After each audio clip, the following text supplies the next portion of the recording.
ketika dikatakan Yesus itu Muslim atau beragama Islam. Ini sesungguhnya ada 3 hal yang dapat dikatakan konslet berpikir. Ya, jadi secara metodologis itu keliru. Pertama, mengaburkan antara aspek normativitas dan historisitas agama. Kalau dikatakan Yesus itu Muslim, dalam pengertian dia tunduk berserah kepada Tuhan, itu kan sifatnya normatif. Sementara kalau agama Islam itu kan sejarah, munculnya abad ke-7 Masehi. Sementara Yesus hidup di abad pertama. Jadi itu tidak mungkin kan. Jadi misalnya segini, bukan sekedar Yesus, tapi nabi-nabi itu dianggap semuanya beragama Islam. Gampang saja, simpel. Apakah di zaman Abraham ada satu prasasti saja bahwa ada agama namanya Islam? Tidak ada. Padahal waktu itu undang-undang yang ditemukan sejaman dengan Abraham saja ada. Misalnya Lipit Estarkut. Sebelum Musa ada undang-undang Hammurabi. Tidak ada nama agama namanya Islam. Sementara kalau kita baca sejarah misalnya, eksistensi agama Hindu yang muncul misalnya 1000 tahun sebelum Masehi, itu ada buktinya.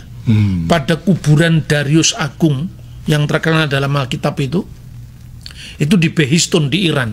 Itu ditemukan sebuah prasasti di kubur Darius Agung yang menyebut kata Hindu atau Hidu Saka Hauma Warga Saka, yang artinya kaum Saka di tanah Hindu dan kaum Saka di tanah rantau. Artinya ada agama Hindu itu kira-kira pada abad ke-5 sebelum Masehi. Ada agama Buddha misalnya. Pada prasasti Asoka yang dikeluarkan oleh seorang raja namanya Diwam Priyadarsin, dikatakan 20 tahun dia telah dilantik jadi raja, lalu dia mengunjungi tempat di mana Siddhartha Gautama dilahirkan. Lalu di situ ada kata Buddha, Hida Budeyate Sakyamuniti, di sanalah Buddha Sang Sakyamuni dilahirkan. Jadi clear. Jadi ada pemikiran-pemikiran yang mengatakan bahwa Yesus itu agama Islam, itu mengaburkan antara historisitas dan aspek normativitas sejarah. Jadi ini kacau sekali. Yang kedua, mengukur agama orang lain dari ukurannya dia. Jadi pikirannya kalau di dalam Islam itu ada ungkapan misalnya Inna dina indalahil Islam, agama di sisi Allah itu adalah agama Islam, berarti nabi-nabi yang dianggap Islam tadi seharusnya menamakan agamanya Islam. Itu nggak cocok. Karena Yudaisme, nama Yudaisme sendiri itu muncul kira-kira abad ke-3 sebelum Masehi, pada masa dinasti Hasmonaim. Karena Yudaisme, Yehudut, diperlawankan dengan Helenisme ketika terjadi Helenisasi atau Yunanisasi kebudayaan Ibrani. Namun nama Israel itu sudah muncul pada prasasti Mener Petah 1 tahun 1205 sebelum Masehi.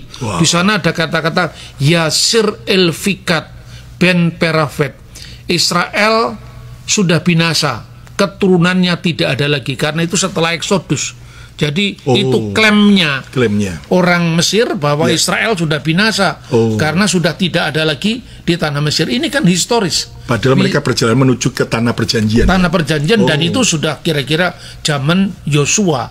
Karena zaman Musa kan jadi sebelum itu. Nah ini misalnya, atau mungkin malah pada zaman hakim-hakim.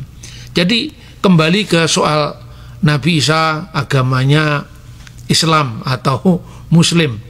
Itu lucu ya, karena begini, ada seorang penafsir Quran, ini saya kira tidak akan menyinggung agama lain. Saya cuma menunjukkan betapa kacaunya antara sejarah dengan norma-norma agama.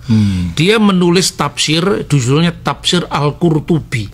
Itu dikatakan begini, jadi saya menghormati aja, tapi kita perlu cross check historisnya karena kekristenan yang dituduh kan. Jadi mula-mula Nabi Isa itu agamanya Islam. 81 tahun setelah diangkatnya ke langit Nabi Isa, itu nama agamanya masih Islam. Baru setelah itu karena pemalsuan yang dilakukan Paulus, itu baru ada nama Kristen. Wow. Nah, kira-kira seperti itu. Tapi kita bisa cross check tuh. Misalnya gini. 81 tahun setelah diangkatnya Nabi Isa itu Yesus ya. Itu kira-kira berapa kan? Yesus naik ke surga tahun 33 Masehi. Plus 81. Sekitar 114 Masehi. Lah, 114 itu sudah ada birkat haminim. Birkat haminim itu adalah ketika orang Yahudi melakukan pertemuan atau semacam muktamar lah di kota Yamni atau Yapni dekat Tel Aviv. Itu kan sesama Yahudi itu saling menyalahkan. Ya kan, orang Yahudi itu ada orang Saduki, di mata Parisi keliru, orang Parisi di mata Saduki keliru. Lalu ada orang Eseni, ketambahan lagi satu yaitu Kristen yang disebut Nosrim.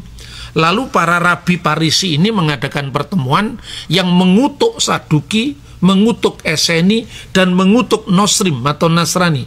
Itu disebutkan dalam birkat haminim, itu berkat untuk orang-orang sesat kira-kira. WH Nosrim, WH minim, orang-orang Nasrani, pengikut Yesus, orang Nazaret, dan orang-orang sesat yang lain, kiriga, semoga binasa. Ya kiriga yufedu yimhu min sefer hakayim, kiranya mereka binasa dan namanya terhapus dari kitab kehidupan. Itu tahun 90 Masehi. Lalu ada penulis misalnya Cornelius Tacitus, itu sejaman dengan Josephus. Dia menulis di dalam karyanya itu kira-kira tahun 90 atau 95. Dia mengatakan Christianus, ada kata Kristen di sini, yaitu orang-orang Kristen. Apelabat auctor nominis Eus Christus, yang nama Kristen itu diambil dari Yesus. Telah disalibkan pada masa Kaisar Tiberius di bawah prokurator kita Pontius Pilatus. Jadi clear bahwa sebelum tahun 114 identitas mengikut Yesus itu disebut Nosrim, yaitu gereja yang di Yerusalem, yang terdiri dari orang-orang Yahudi yang berbahasa Yunani karena diaspora. Ya, misalnya ada Lukas, ada Barnabas, ada Markus, tapi ada orang Ibrani, yaitu orang Yahudi yang berbahasa Aramaik dalam bahasa sehari-hari dan bahasa Ibrani ketika mereka ibadah, misalnya 12 rasul. Jadi jangan lagi ngomong kalau Yesus itu orang Yahudi, kenapa Injilnya bahasa Yunani, itu orang yang mainnya kurang jauh. Termasuk orang yang mengatakan bahwa tadi dikatakan Yesus sunat, Yesus tidak makan babi. Kita harus lihat kasus bayi kasus dulu. Yesus sunat umur 8 hari. Itu namanya Brit Milah. Kalau teman-teman Muslim sunat usia 12 tahun, itu bukan sunat yang menjadi perjanjian Abraham. Orang Mesir juga sunat. Orang Koptik itu sunat umur 3 hari. Dulu anak saya lahir di Kairo, dan karena kami anggota gereja Koptik, maka anak saya mau disunat, saya tidak mengizinkan. Karena Saya tidak tega anak disunat umur 3 hari. Itu tradisi Mesir. Jadi kalau sunat 3 hari, sunat 12 tahun itu bukan Abraham. Jelas itu beda, hanya tradisi. Yesus disunat usia 8 hari, jelas sekali. Sesuai Taurat itu. Lalu Yesus tidak makan babi. Pertanyaannya sekarang, mulai kapan imamat pasal 11 berlaku bagi orang bukan Yahudi? Yesus memang Yahudi, dia tidak makan babi. Petrus, Paulus tidak makan babi. Tapi makan babi atau tidak makan babi itu hanya berlaku bagi siapa, itu harus dijelaskan. Imamat pasal 11 itu kalau di dalam hukum Yahudi itu termasuk hukim. Hukum itu ketentuan khusus yang hanya berlaku bagi orang Yahudi. Selain ketentuan khusus yang berlaku bagi orang Yahudi, itu misalnya yang disebut edot. Edot itu hukum memorial, itu hanya berlaku bagi Yahudi.